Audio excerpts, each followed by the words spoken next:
ভোটের আরো খবরাখবর জানাতে কুমিল্লার নাঙ্গলকোট থেকে যুক্ত হচ্ছেন সহকর্মী শাহাদাত নিশাদ। নিশাদ, সেখানকার সার্বিক পরিস্থিতি জানাবেন। জি, যেমনটি বলছিলেন, আসলে নির্বাচন একেবারে ভোট গ্রহণ শেষ হয়ে গেছে। 4টা বাজেই নির্বাচন ভোট গ্রহণের সব শেষ যে প্রস্তুতি সেটি এবং ভোট গ্রহণ সবকিছু শেষ হয়েছে।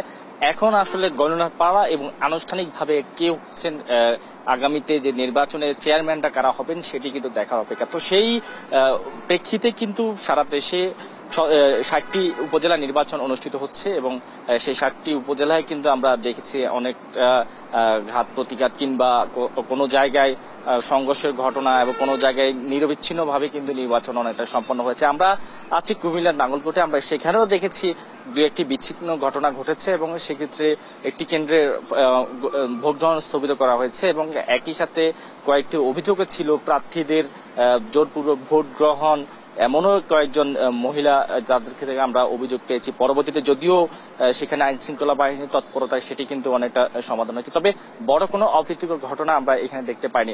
আমাদের কাছে যে তথ্য রয়েছে সেখানে কুমিল্লাতে 3,35,000 ভোটার রয়েছে।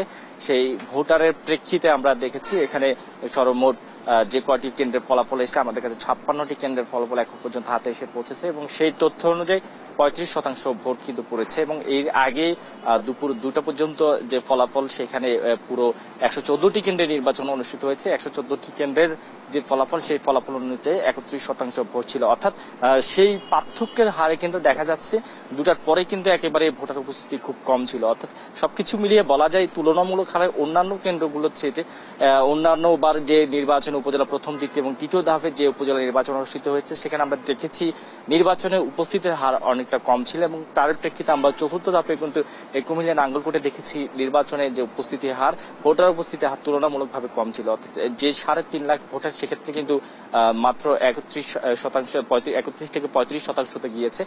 তো সেটি তুলনামূলক হারে অনেকটা কম, তবে এটি নিয়েও অনেক আশাবাদী, যেহেতু এখনো অনেকগুলো কেন্দ্রের ফলাফল এখনো আসেনি আমাদের হাতে।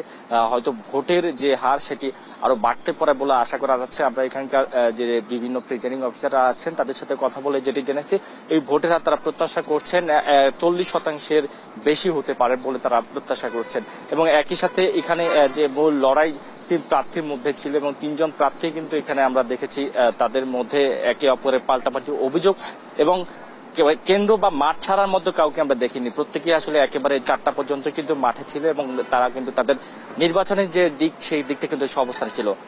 তো এই ছিল কুমিল্লা থেকে আমার কাছে নির্বাচনের সবশেষ খবর। আমরা অপেক্ষা করছি ফলাফলের জন্য। নিশাদ, আপনাকে ধন্যবাদ। দর্শক, চতুর্থ ধাপের নির্বাচনের ভোট গণনার খবরাখবর জানাচ্ছিলেন আমাদের সহকর্মীরা।